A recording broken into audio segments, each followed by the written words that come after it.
album kedua kita coba ada bahasa daerah di satu lagu nanti.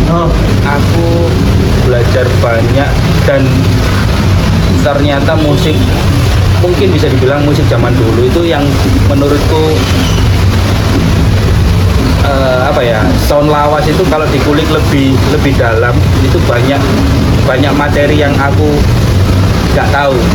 Aku tipe orangnya yang rasa ingin tahu kalau sudah jegur pengen tak kulik, walaupun waktu di punk dan metal itu aku sudah ngulik sound tapi nggak sebanyak Marlos ya. Tommy, Halo teman-teman para TV. Apa kabar? Baik, sangat baik. Sangat baik ya. Sangat baik. Sangat menikmati hidup. Emang selama ini nikmat kurang hidup ya? Dulu ya mungkin ya. Kalau sekarang lumayan lah ya. Pendewasaan. Tom, kesibukan The Marlos. Sibuk ya sekarang ngeband sama ada kerjaan sebagai kontraktor. Wih, mandor lah. Kontraktor santai. Ya baik, dengan The Marlos. Ya kita sudah running di album pertama. Besok ini rencana tahun depan ada album kedua. Sama ada beberapa. Dia sudah produksi. Tinggal apa? Rilis atau tinggal beberapa sudah dirilis, kayak sudah keluar 3 lagu. Terus habis gitu rencana ada kemungkinan ada 14 lagu nanti. Sudah produksi, tinggal mixing mastering lah. Itu rapat banget ini. Rapat banget. Dari album pertama terus sudah mau rilis album kedua. Iya, pengennya sih insya Allah setiap tahun ada album lah. Nah, apa target ini? Ada nggak? Kalau target sendiri, kalau untuk musik, aku targetnya emang pengen kan karena emang aku sekarang bukan full time musisi, tapi setidaknya untuk target sendiri ya pengen ada tour mungkin Eropa, US kan udah kemarin. Eropa pengennya sama nungguin album aja lah proses cerita promo ya. Cerita titik ketika kemarin Amerika terus Jepang ya. Jepang yep. India juga India. Nah, mulai dari mana dulu? Jepang atau Amerika sih? Bebas, Jepang dulu aja. Jepang dulu. Iya, karena jadwalnya emang Jepang dulu. Pengalaman apa sih? Ya, kamu bandingkan di sini lah. Kalau Jepang sendiri sebenarnya soft culture-nya adalah di sana sangat menjunjung tinggi bersih ya. Iya, sama tidak macet gitu. Sama orangnya itu dari segi fashion itu mungkin teman-teman para TV pernah lihat kalau lagi nge-shoot kota Tokyo ataupun apa, mereka itu tidak berpakaian yang berwarna-warni. Kalau misalnya emang kamu pekerja ya basicnya emang monokrom, itu yang soft culture kayak hitam putih abu-abu itu aja.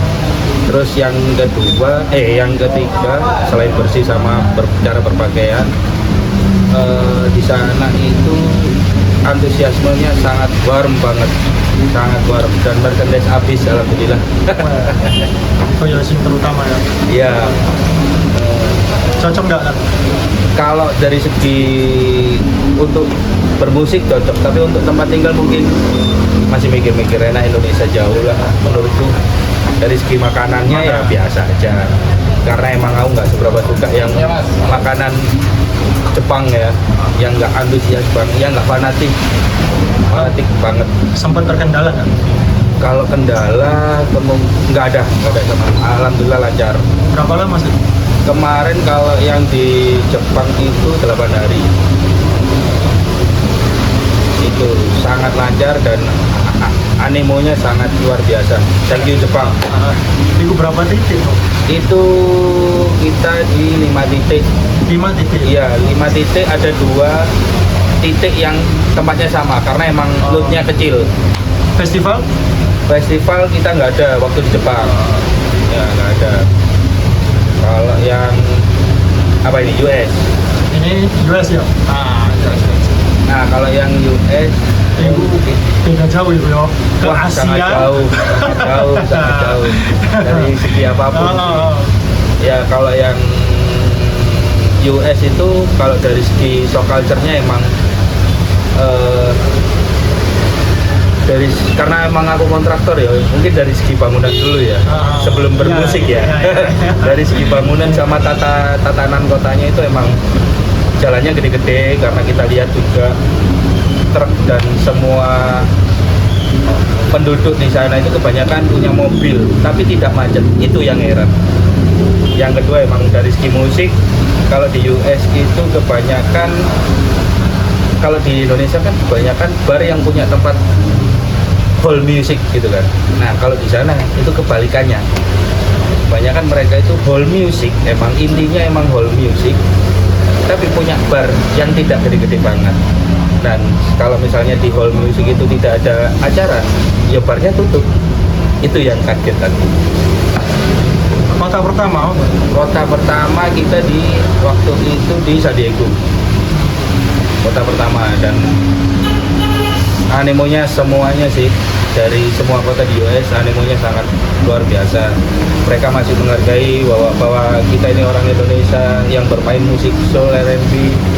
Terus dari segi merchandise pun juga menurutku sangat cincai lah buat hidup di sana juga. Tapi lumayan ya, The Marvelous palingnya kan lirik ya Inggris soalnya. Lirik nggak melulu, dari setiap bahasa album Inggris. itu selalu ada bahasa Indonesianya. Nah, dan kemungkinan Tapi sempat bahasa Indonesia dibawain. wow selalu. Kalau di sana ada beberapa bahasa Indonesia yang sering kita bawain setiap kita live, pasti kita bawain. Terus di album kedua kita coba ada bahasa daerah di satu lagu nanti. Oh iya. Iya, ada Yang bahasa daerah. album baru ini. Album baru nantinya. Nasional paling enggak kamu unsur etnik apa? Kalau karena Enggak. kita tidak bermain etnik ya, kita bermain soul R&B, tapi mungkin kita menyentuhnya dengan lirik. Oh. Terus India. Nah, India mungkin di teman-teman para TV ini ngerasain bahwa ya kita lihat di sosial media kan pasti kalau India itu kan dari sedikit banyak itu makanannya kan emang dari street foodnya kan emang ya jorok ya. Nah, tapi yang shock culture karena Marvelous waktu itu kita main di Jazz New Delhi Jazz Weekender, jadi kita ngerasain ada beberapa yang nggak kumuh-kumuh banget, masih orangnya juga necis dan sebagainya gitu loh. Tapi after main itu sama LO-nya kita dibawa di suatu tempat ya emang kayak apa ya, kayak emang jalanan yang banyak juga street foodnya, dan dia mengingatkan bahwa don't eat anything, jangan makan apapun, ya kita cuma jalan-jalan doang. Enggak mampir lah ya. Ya, mungkin itu salah satu, bukan di Delhi juga, masih pinggir dari Delhi, tapi nah itu baru kerasa kayak kumuhnya. Tapi waktu acara tidak ada kumuh sama sekali, maksudnya di tempatnya masih bagus gitu loh.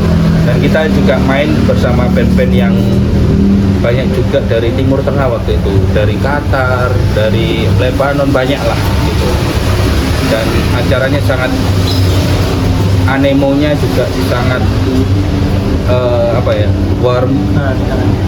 Tapi kita tidak banyak menjual merchandise, tidak banyak lagu juga di sana, karena kita cuman di sana satu titik, sehari datang off, iya sehari datang off, hari selanjutnya main, sehari datang off, besoknya udah pulang, mungkin 3 hari di sana cuma. Jadi kalau menentukan musikmu Marvelous ya, kan orang semua tahu, kawan ya kamu juga ya main dengan cepat power sebelumnya. Tapi kamu ketemu dengan Marvelous ini apa prosesnya? Kalau proses emang dari segi apa ya, karena emang base-nya aku belajarnya drum dari awal itu emang metal sama punk ya, jadi ngerasain ada beberapa hal yang harus pakemnya itu harus dirubah, cara bermusiknya mungkin ya, dari segi porsi porsi itu banyak macam, yaitu groove, beat, sama sound. Itu aku harus ngerem banget nih dari punk metal kayak gitu. Pasti. Iya, Nahan lah tuh. iya, terjun payung ke ranah soul R&B itu sangat ngerem. Nah itu aku di situ harus belajar porsi. Yang kedua di situ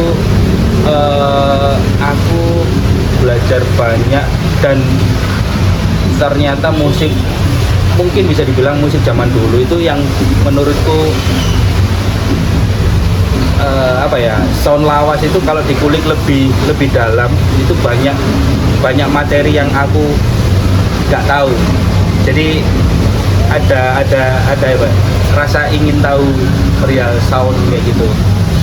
Nah, iki sing notabene influence musik sekarang ya, yang kamu ulik ya, dengan musik yang nyambung dengan musik sekarang siapa? Kalau band ya itu beberapa dari kalau sound itu aku ngambilnya dari 90s hip hop karena emang samplingnya di situ sangat banyak macam-macam soul dari 70-an, dan itu menurutku paling dekat lah sama era sekarang, jadi aku dengerinnya hip hop kalau dari sound. Tapi kalau dari band sendiri untuk saat ini banyak, ada band dari Australia namanya Karate Bugalu, ada teman-teman dari Surprise Chef juga, itu menurutku musiknya fresh. Nggak tahu ya, dia itu bermain musik cinematic soul tapi package-nya itu, whole package-nya itu sangat memukau lah. Iku gak ono nggak sih pada ngalami perlawanan ya ketika nahan iki kepingin temen ono nggak gitu? Pasti ada. Awal-awal. Iya pasti ada, tapi mungkin itu kalau ditarik mundur, oh ini kayak nggak ngerasa kayak harus keren nih kayak gini. Berarti yang ditarik mundur adalah, oh berarti referensiku yang kurang nih, ataupun perihal referensi itu macam-macam ya, dari segi groove atau sound itu tadi mungkin bisa dikulik dari tarik mundur. Oh ternyata aku setelah sudah bisa sound dan groove itu kalau ditarik mundur lagi aku harus bisa porsi. Berarti porsi itu apa? Ya aku ngeband sama Marvelous seperti ini, ya porsi itu harus seperti ini di live dan di rekaman gitu.